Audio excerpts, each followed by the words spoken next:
et la RDC, où en sommes-nous et pourquoi ça traîne? La question principale.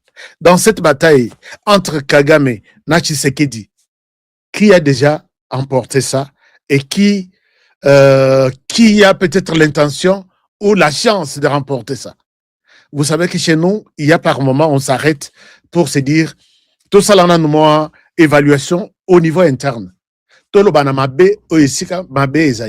Chers amis, je suis allé loin, mais pas seul, pour vous amener des informations. Naïbi Keming, Bazala, Souk, Bamoni honoré à Koti, non honoré Biloko Boye, Kolobate, puisque ça va ternir l'image du pays. Non. On avance, on évalue, on avance, on évalue. C'est comme ça qu'on doit travailler.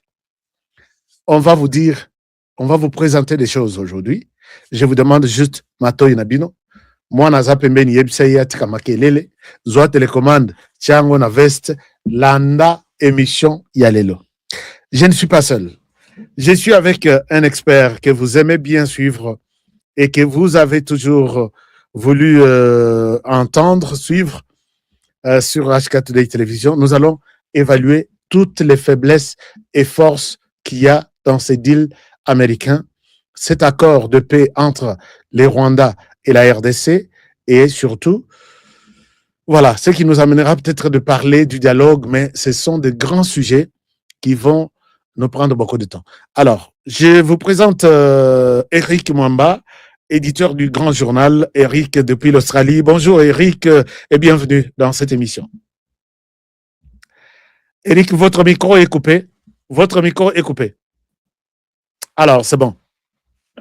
Bonjour HK, bonjour à tous les partenaires de HK Today. Merci beaucoup d'être avec nous ce soir, c'est matin. En Australie, c'est matin. Il est quelle heure? 6 heures, 5 heures? 6 heures du matin. 6 heures du matin. Merci d'être là pour aider les Congolais à comprendre. Vous avez beaucoup. Je rappelle ici que vous êtes rédacteur, non, éditeur du Grand Journal, un journal d'investigation en ligne qui est travaillé par les Australiens, dont vous assumez la direction. Merci d'être là avec nous. Alors, il est 6 heures, vous avez pensé partager avec nous ces sujets très importants sur lesquels les Congolais veulent avoir un peu de détails. Alors, nous allons aborder la question du deal américain. Vous avez beaucoup investigué et vous avez découvert beaucoup de choses que d'autres, par moment, nous qui passons chaque jour, on n'a pas encore découvert. On n'a même pas annoncé ça aux Congolais. Alors, d'abord, avant de parler du deal, le deal a été précédé par l'accord de Washington l'accord de paix, je précise, entre la RDC et les Rwandais.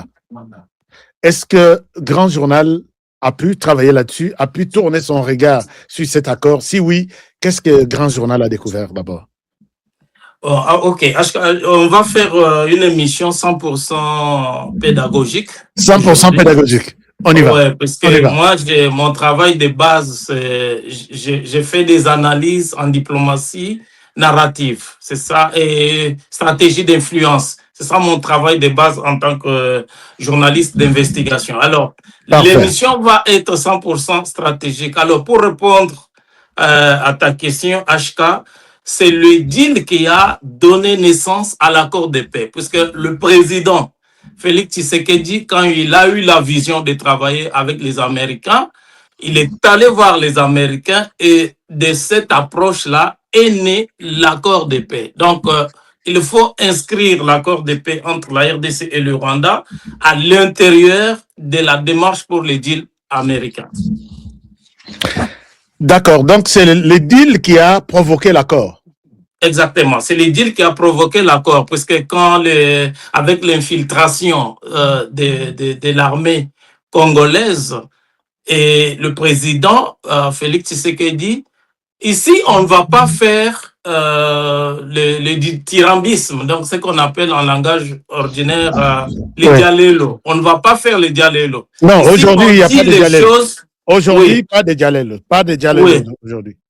Oui, ici, on dit les choses sur base des facteurs scientifiques qui peuvent être vérifiés par n'importe qui. Et nous allons étaler les facteurs aujourd'hui pour que quiconque voudrait vérifier puisse vérifier. Alors, la première chose, c'est, moi j'ai dit que dans le nouveau multilatéralisme qui se dessine aujourd'hui, où vous avez d'un côté la Chine, de l'autre côté la Russie, la Chine avec tous les autres États émergents comme le Brésil, l'Inde, l'Afrique du Sud, etc. Et de l'autre côté, vous avez la Russie et les États-Unis. Le président Félix Tshisekedi a fait le choix, puisqu'il faut savoir que même en Afrique, beaucoup de pays africains se méfient des Américains et des Européens. Alors, il faut faire le choix. Le président a eu la clairvoyance, il était clair, il a eu la vision géopolitique et géostratégique de faire le choix pour les États-Unis. Mais maintenant, pourquoi ça traîne? Alors, c'est là où moi je pense pourquoi ça traîne, c'est ça ma question. Oui, pourquoi ça traîne? Et là, moi je pense que les États-Unis n'ont pas encore classé la RDC parmi les partenaires stratégiques, puisqu'il y a 3 catégories d'États. Donc, les Washington, les États-Unis classent les États en 3 blocs. Donc, vous avez le premier bloc, c'est le bloc des États partenaires stratégiques. Le deuxième bloc, c'est le bloc des États qu'ils appellent swing, c'est-à-dire il y a encore l'indécision. Donc, on n'a pas pris la décision de les faire monter au niveau des États stratégiques. Et le troisième bloc des États, c'est les États problèmes. Donc, les pays qui sont considérés comme un problème à résoudre. Et moi, selon les analyses que j'ai faites, selon les recherches que j'ai faites, aujourd'hui, la RDC est encore au bas de l'échelle au niveau des problèmes à résoudre. Donc, à Washington, la RDC n'est pas considérée, contrairement à ce que la plupart des gens, les non-spécialistes, les non-experts, considèrent que la RDC est considérée comme un État stratégique, partenaire stratégique. On n'est pas encore à ce niveau. On est considéré comme un État problème à résoudre. Pourquoi? Pourquoi?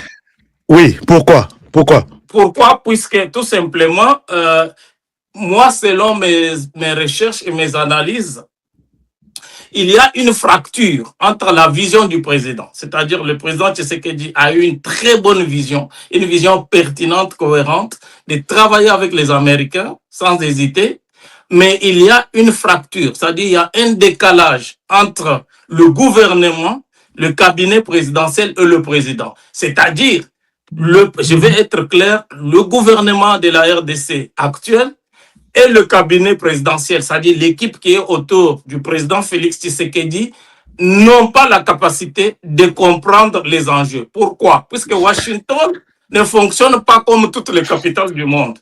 Washington, c'est un écosystème. Donc, nous, en diplomatie narrative, nous disons, Washington n'est pas une capitale, c'est un écosystème. Pourquoi je dis ça? Parce que quand vous allez négocier à Washington, vous n'avez pas que la Maison-Blanche. Vous avez la Maison-Blanche, vous avez le Congrès. Et quand vous allez au Congrès, vous ne vous limitez pas aux congressmen ou bien aux congresswomen. Au Congrès, il y a ce qu'on appelle les staffers, c'est-à-dire les assistants parlementaires. Et en plus de cela, vous avez à Washington ce qu'on appelle les think tanks. En dehors des think tanks, HK, vous avez les universités, comme George Washington University, comme Harvard University et bien d'autres universités. Et en dernière position, vous avez ce qu'on appelle les médias importants. Et je peux ajouter à cette liste la diaspora. Vous allez voir que, par exemple, la diaspora congolaise des États-Unis ne travaille pas avec le gouvernement congolais. Le gouvernement congolais n'a pas structuré, par exemple, la diaspora congolaise des États-Unis. Alors, tous ces facteurs, toutes ces faiblesses font que, je peux vous donner, par exemple, en prélude, quand on a, en marge de la signature des accords, par exemple, les fameux accords de Washington, vous avez constaté que le ministre de la Communication, donc on ne va pas stigmatiser, donc, mais je donne juste un exemple. Le ministre de la Communication, Patrick Mouyaya, avait organisé un briefing de Oui, presse à Washington. Et dans vous allez lesquels, remarquer dans que, lesquels moi aussi, j'avais participé. oui, dans lesquels Ouais. vous avez participé, mais vous allez remarquer que ces briefings étaient mal organisés. C'est-à-dire que le Comment format de ça? ces briefings, Comment oui, ça, Eric? Comment ça? Mal organisé comment? puisque ces briefings étaient organisés à Washington comme si on était à Kinshasa. Donc, ils l'ont organisé de la même manière qu'ils l'organisent à Kinshasa, ils l'ont organisé à Washington. Et vous allez voir que dans la délégation des journalistes, donc s'ils ont des éléments contraires de ce que nous disons ici, ils vont nous le dire.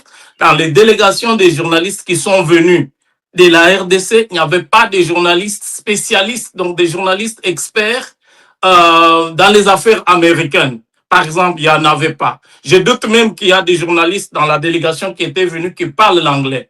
Pourquoi j'ai dit ça? Puisque vous avez vu même dans la salle, il y avait d'un côté la délégation des ministres et de membres du cabinet présidentiel qui sont venus accompagner les chefs de l'État et de l'autre côté, les journalistes congolais. Et pourtant, ça ne devait pas se faire comme ça. À Washington, le briefing là que le ministre de la Communication a organisé devait mettre en face les Américains, donc la presse congolaise, Américaine?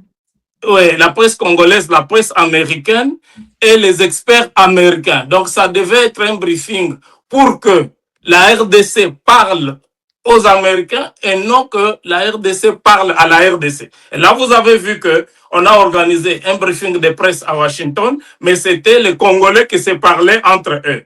Ça, c'était une des erreurs graves qui montre que... Attends. Donc, Oui, Eric, tu ne voulais pas que les ministres de l'information ne ouais. puissent pas amener des journalistes congolais aux États-Unis.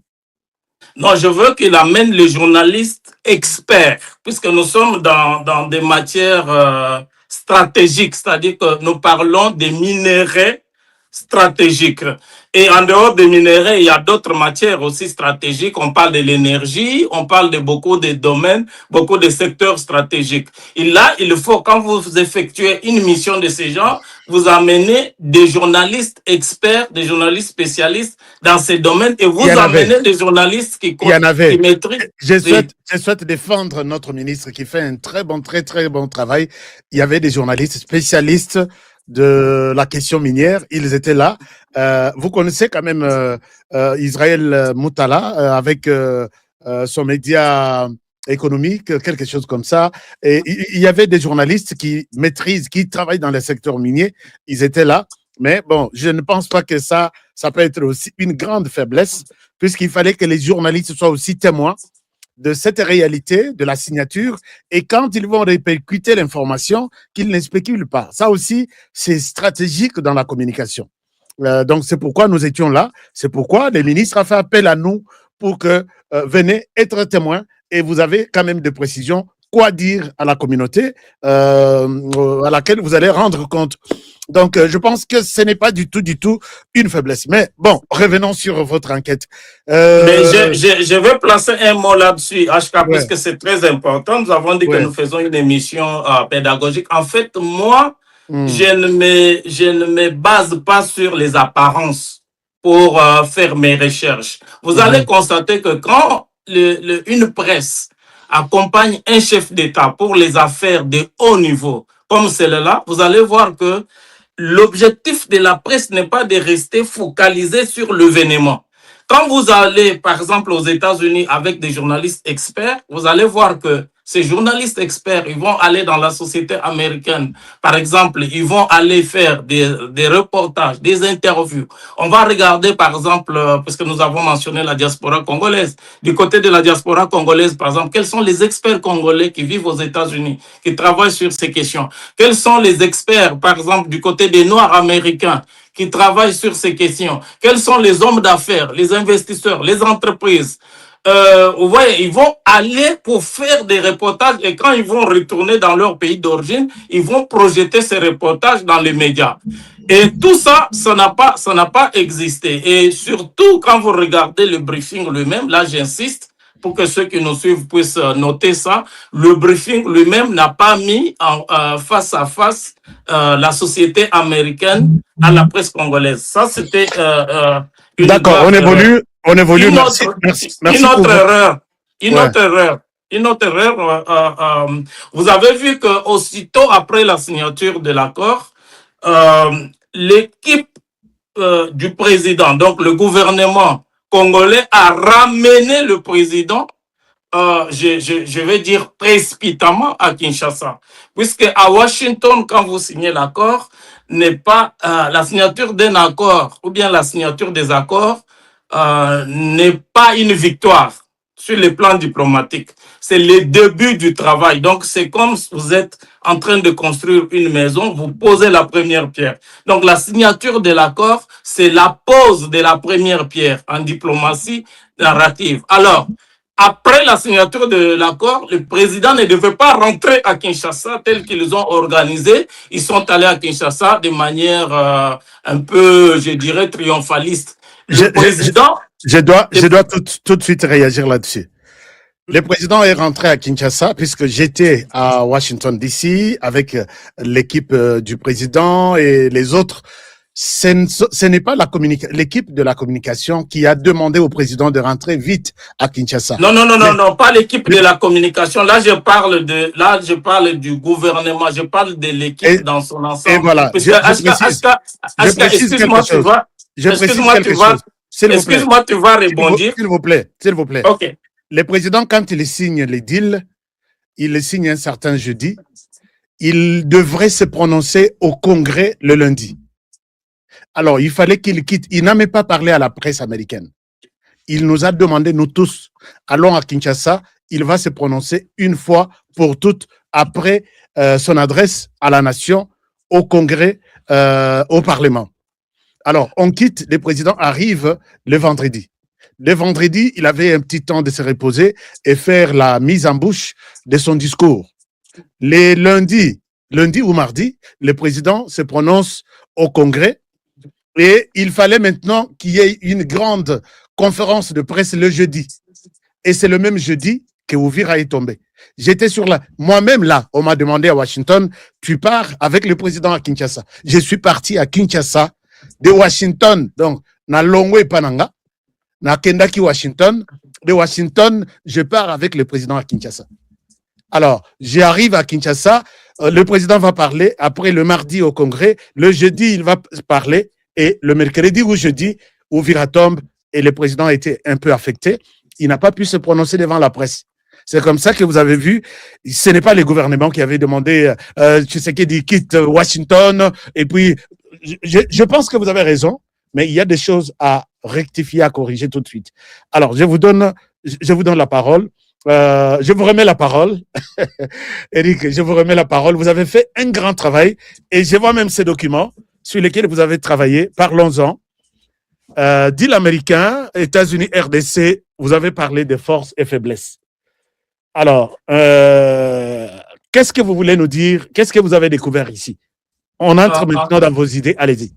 Oui, en fait, HK, c'est très important ce que nous disons. En fait, nous, ici, on ne vient pas accuser. Ici, nous venons apporter notre contribution pour que les choses puissent se faire selon les codes de Washington. Parce que si on est en dehors des codes de Washington, les choses peuvent se faire, mais ça sera lent, tel que c'est lent maintenant. Pourquoi Uvira est tombé? Uvira est tombé, justement, la chute de Uvira, c'est la conséquence du fait que le président a quitté Washington sans avoir fait le travail qu'il devait faire à Washington. Qu'est-ce qu'il devrait faire?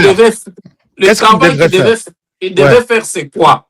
Oui. Le travail qu'il devait faire à Washington, c'est quoi? Ça, c'est important. Je dis que Washington n'est pas une capitale ordinaire comme toutes les autres capitales. Washington, c'est un écosystème. C'est-à-dire, après avoir signé les deals, le président devait rencontrer les universitaires, les think tanks et les médias importants. Par exemple, The Washington Post, c'est l'un des médias importants. Vous avez de Foreign Affairs Policy, vous avez des Hill, etc., qui sont des médias importants. Pourquoi? puisque après la signature, la signature du deal, la Ouais. Maison Blanche reçoit les feedbacks.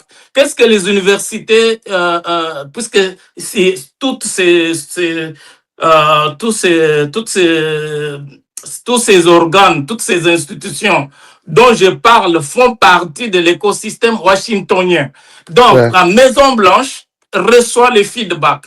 Après la signature, qu'est-ce que les universitaires experts américains disent, qu'est-ce que les think tanks disent, qu'est-ce que les ONG disent, qu'est-ce que les Ouais. médias importants comme Washington Post disent, qu'est-ce que tous ces milieux-là disent. Alors, le fait de quitter Washington immédiatement après la signature, aller à Kinshasa, signifie que vous laissez les narratifs concurrents faire le travail des SAP. C'est pour cela, vous savez que nous n'avons pas d'équipe, sauf erreur de ma part, nous n'avons pas une équipe permanente à Washington qui fait le même travail. Par exemple, j'ai un slide, si vous regardez dans les documents, j'ai les slides, vous regardez le slide numéro 3. Voyons les... numéro 3. Oui. Regardez le slide numéro 3. Je regarde le numéro 3. Oui. Qu'est-ce que vous dites là? C'est ça, non? Oui. Oui. Regardez les stats. Qu'est-ce que vous nous dites au numéro 3? Oui. Vous voyez du côté à gauche, il y a un arbre fleuri en bonne santé et du côté droite, il y a un désert. Donc, il y a un arbre complètement qui n'a pas de feuilles, etc. Ce qui montre qu'il y a un problème à résoudre. Alors, nos adversaires sont dans le narratif américain depuis plusieurs années. Ils ont des équipes qui travaillent sur place. Ils ont une diaspora. Ils travaillent avec leur diaspora. Ils travaillent avec des lobbies. Ils travaillent avec les universités. Ils travaillent avec les think tanks. C'est que nous n'avons pas. Mais le président, ayant cette force de frappe-là, le président Tshisekedi, ayant cette force de frappe, il devrait profiter de sa présence à Washington après la signature pour rencontrer tous ces milieux et les sensibiliser pour qu'ils puissent faire le feedback. Le fait qu'il est parti, c'est ce qui a justifié la chute de Uvira. Non, oui, allez-y. Mais moi, je pense que... est-ce qu'il y a un peu d'écho là? Oui, il y a d'écho, oui. Je ne sais pas qu'est-ce qui se passe. Voilà. Alors, je pense qu'il y a un problème. Il y a un problème puisque maintenant, c'est fini, non? Les échos, c'est parti? Oui, maintenant, c'est bon, oui. J'ai expliqué pourquoi le président a quitté Washington, mais il est revenu la semaine, il n'y a pas une semaine ou deux. Il est revenu. Non, il y a eu la chute de Uvira, c'est la conséquence du fait que le terrain est resté vide à Washington. C'est important, HK. Moi, je ne suis pas là pour accuser qui que ce soit, mais je suis là pour apporter ma contribution. Vous savez que moi, mon origine, ma formation, c'est là-bas à Washington. C'est là où j'ai tiré ma formation. Donc, je suis formé pour ça. Donc, moi, je viens apporter ma contribution. Je ne suis pas en train d'accuser. J'ai dit au départ que le président a eu une très bonne vision de travailler avec Washington. Maintenant, il faut respecter le code de Washington. Si vous ne respectez pas le code de Washington, vous allez avoir un fiasco. Donc, Uvira est tombé puisque le terrain est resté vide. Il n'y a pas eu de feedback. Vous voyez, par exemple, il n'y a eu aucun titre dans la presse américaine, comme on a dit. J'ai vu des gens réagir tout de suite. Eric, c'est très faux ton raisonnement lié à la chute de Uvira. On évolue. Alors, explique-nous les deux arbres, les deux branches d'arbres. Donc, à gauche, nous voyons de feuilles vertes. À droite, l'arbre n'a rien. Alors, et puis, nous voyons il y a de problèmes à gérer, partenaires stratégiques. Qu'est-ce que vous voulez dire concrètement? C'est-à-dire qu'il faut il faut arroser l'arbre pour qu'il puisse pousser le feuille, qu'il puisse fleurir à côté droit là. Ça veut dire que dans la classification de Washington, quand vous êtes un arbre fleurissant, ça veut dire que vous êtes automatiquement classé parmi les États partenaires stratégiques, puisque j'entends beaucoup de personnes utiliser ces mots-là, partenariat stratégique avec les Américains. Donc, en réalité, la RDC n'est pas encore entrée sur la liste des États partenaires stratégiques. Donc la RDC aujourd'hui est encore un État problème à résoudre. D'où il faut fleurir, il faut arroser l'arbre dans le respect des codes de Washington, puisque nous avons les atouts. Parmi nos atouts, c'est la concentration de tous ces minéraux que nous avons. Et parmi nos atouts, c'est la clairvoyance géopolitique et géostratégique du président Félix Tshisekedi qui a compris qu'il faut travailler avec les Américains, puisque aujourd'hui la Chine fournit 40% ou même certaines statistiques parlent de 50 ou 60% du cobalt mondial, mais 80% de cette production vient de la RDC. Or, dans la guerre de l'Est, la Chine ne nous a pas aidés. Pourquoi? Puisque la Chine pratique la politique de non-interventionnisme dans la politique intérieure d'un pays. Ce qui fait que la Chine n'est pas intervenue. Alors le président a compris qu'il ne fallait pas perdre le temps avec les Chinois. C'est comme ça qu'il est allé du côté des Américains, parce que les Américains, eux, ils interviennent. Maintenant, il faut que les équipes qui travaillent avec le président de la République, donc les cabinets présidentiels et le gouvernement, puissent comprendre comment Washington fonctionne. Donc avec la politique des Chinois, ils sont là, ils prennent de minerais, même s'il y a des gens qui se battent à côté, des femmes violées à côté, c'est votre problème. Moi, mon problème ici, c'est de prendre des minerais de la RDC. Exactement, c'est ça la politique de... Qui a donné cette chance-là, cette grâce-là aux Chinois pour nous traiter de la sorte? Vous intervenez quand même là, oui. Ouais. Non, c'est-à-dire que quand vous travaillez avec les partenaires, c'est pour cela que c'est important de comprendre aussi comment Washington fonctionne. Quand vous travaillez avec les partenaires, vous devez comprendre quels sont les principes, quels sont les codes, quelles sont les exigences de ces partenaires. La Chine, si vous êtes un pays corrompu, ce n'est pas son problème. Si vous êtes un pays qui fait les blanchiments d'argent, ce n'est pas son problème. Si vous êtes un pays terroriste, ce n'est pas le problème de la Chine. Si vous avez la guerre chez vous, il y a toutes sortes de désordres, on vous attaque, ce n'est pas le problème de la Chine. Donc, la politique de la Chine, c'est la politique du non-interventionnisme. C'est pour cela que le président est allé du côté américain, ce qui est très important. Donc, maintenant, il faut comprendre comment Washington fonctionne aussi. Parce que Washington aussi a ses exigences. Donc Félix Tshisekedi a pris une décision salvatrice qui va sauver même la RDC par rapport à la présence de la Chine. Je pense que ça, de ce côté-là, il a quand même pris une bonne décision. À condition, il a pris une décision clairvoyante, stratégique, mais maintenant, il faut l'opérationnaliser. Puisque la Maison-Blanche n'est pas isolée. La Maison-Blanche n'est pas isolée. Et il faut savoir qu'il ne faut pas, à Washington, on ne personnalise pas. Et même au niveau du narratif, à Washington, on ne prend pas des décisions sur base de la gravité des faits.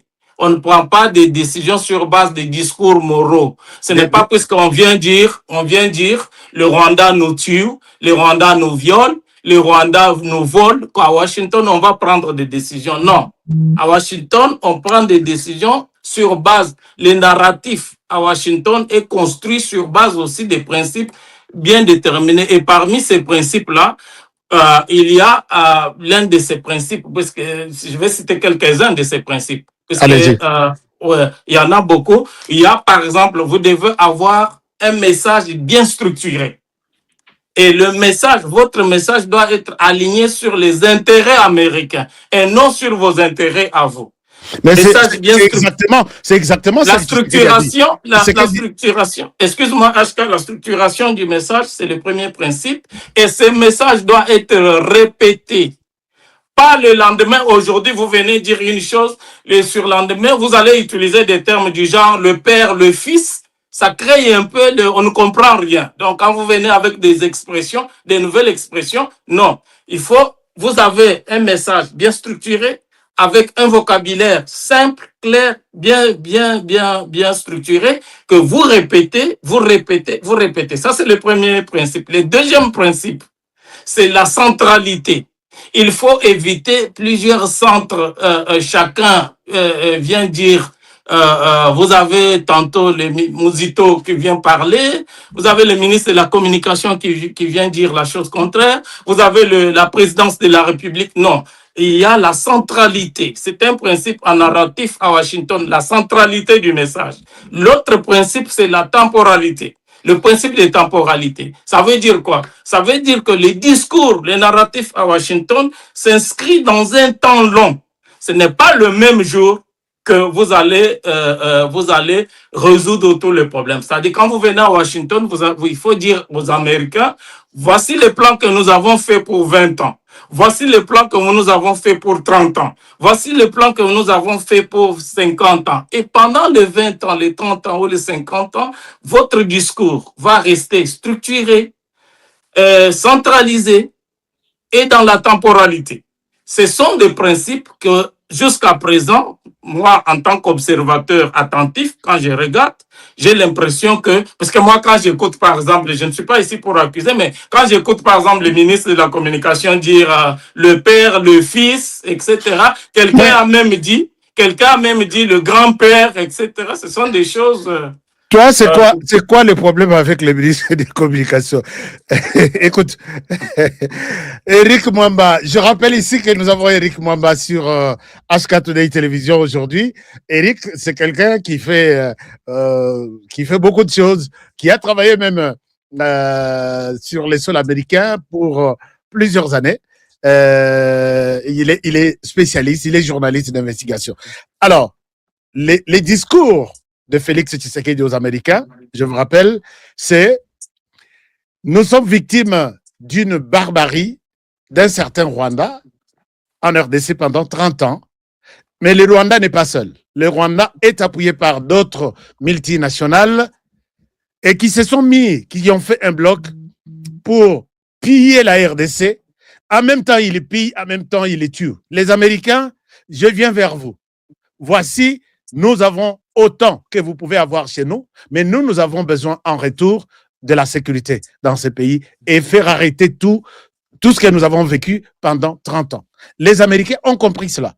C'est ça le seul discours. Même chez les membres du gouvernement, même chez les ministres de la communication, et tout le monde sait que nous sommes allés en échange avec tout ce que nous avons.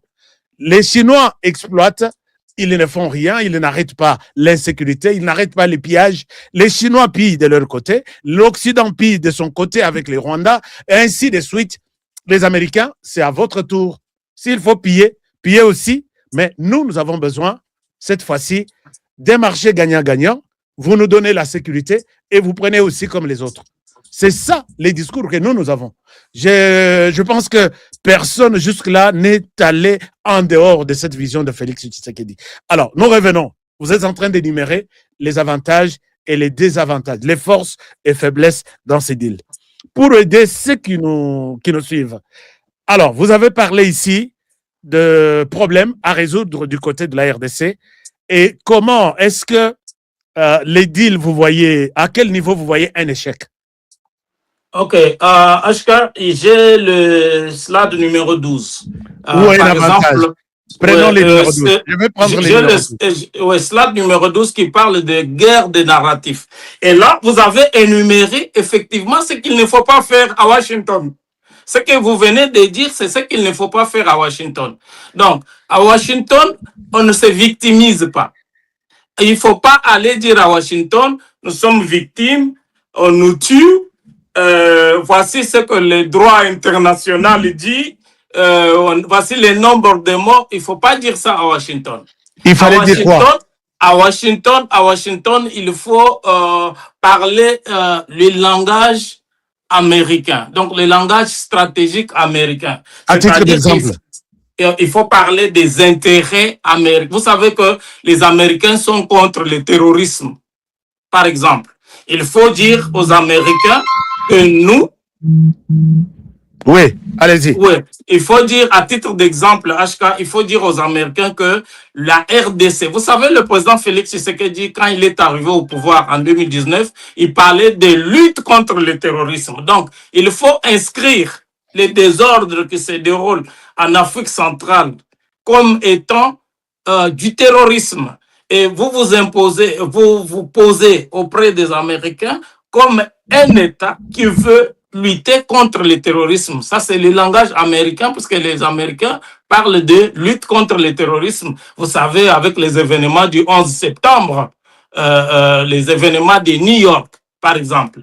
Deuxième chose qu'il faut dire aux Américains, sans perdre le temps à leur parler de combien on vous tue, combien on vous viole, sans perdre le temps sur ça, vous devez leur parler des chaînes de valeur. Donc, les chaînes de valeur des minéraux pour leur transition énergétique, parce qu'ils ont besoin de ça. Et puis, il faut leur parler de la transition énergétique, et vous leur dites que vous êtes un État avec lequel il faut compter pour que les Américains puissent tirer profit, contrairement à ce que j'ai entendu certaines personnes, les non-spécialistes, qui disent que on est allé négocier de manière déséquilibrée, les Américains vont gagner. Effectivement, vous ne pouvez pas faire du gagnant-gagnant quand vous êtes encore un État faible face à une grande puissance comme les États-Unis d'Amérique. Donc, il faut parler, il faut bannir les discours de victimisation, il faut bannir les discours moraux basés sur les droits de l'homme, il faut bannir ça, et il faut bannir les discours sur la gravité des faits. Il faut parler aux Américains de la sécurité, la lutte contre le terrorisme, la chaîne des valeurs, puisque là, la RDC est très forte, puisqu'on sait que la RDC regorge tous ces minéraux. Voilà les discours qu'il faut tenir aux États-Unis. Voilà, je pense que vous êtes, nous sommes en train de vous écouter avec beaucoup d'attention, mais ce que je dois vous dire est que les discours qui a été amené aux États-Unis, je ne pense pas que Tshisekedi pouvait quitter son pays martyrisé, terrorisé pendant 30 ans pour aller demander aux Américains, venez lutter contre le terrorisme chez moi. Non. Tshisekedi, son message était clair. Non, la RDC, pas les États-Unis, que les États-Unis viennent lutter contre le terrorisme, mais la RDC est un pays partenaire. Le terrorisme est une question transversale, HK. C'est une question internationale. Donc, la RDC est un pays partenaire dans la lutte mondiale contre le terrorisme.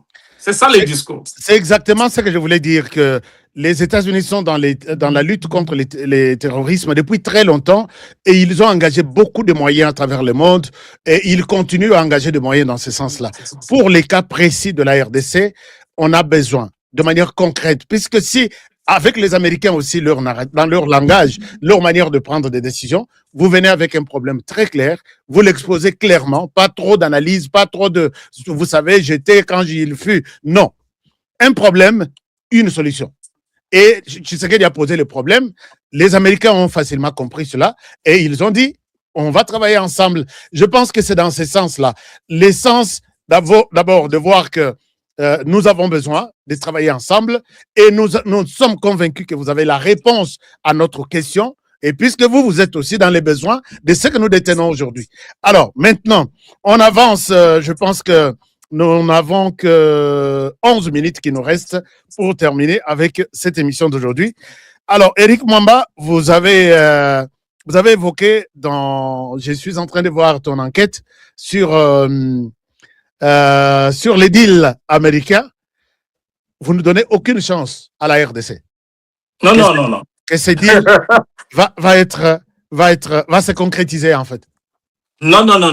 Je donne la chance à la RDC, puisque j'ai dit que celui qui engage la RDC, c'est le président de la République. Ouais. Et si on parle du deal américain aujourd'hui, c'est puisque le président a pris l'initiative d'aller vers les États-Unis. Donc, c'est déjà le premier point positif, c'est-à-dire que le président a une vision claire, une vision géostratégique, géopolitique claire, qu'il faut aller aux États-Unis pour travailler avec les Américains. C'est déjà le premier point positif. Le deuxième point positif. Je repose ma question.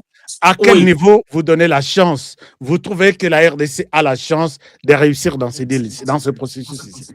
Le deal est bon, mais aujourd'hui, nous sommes ici pourquoi? Nous sommes ici puisque les choses traînent. Donc, il y a des choses qu'il faut corriger. Et parmi les choses qu'il faut corriger pour que la RDC quitte le stade des pays problèmes pour entrer au stade des pays stratégiques, partenaires, partenaire stratégique, parce que la RDC le mérite d'être pays partenaire stratégique aux Américains. Il faut qu'il y ait un certain nombre de devoirs à faire. Et parmi ces devoirs à faire là, il faut une exécution rapide, c'est-à-dire la gestion du temps.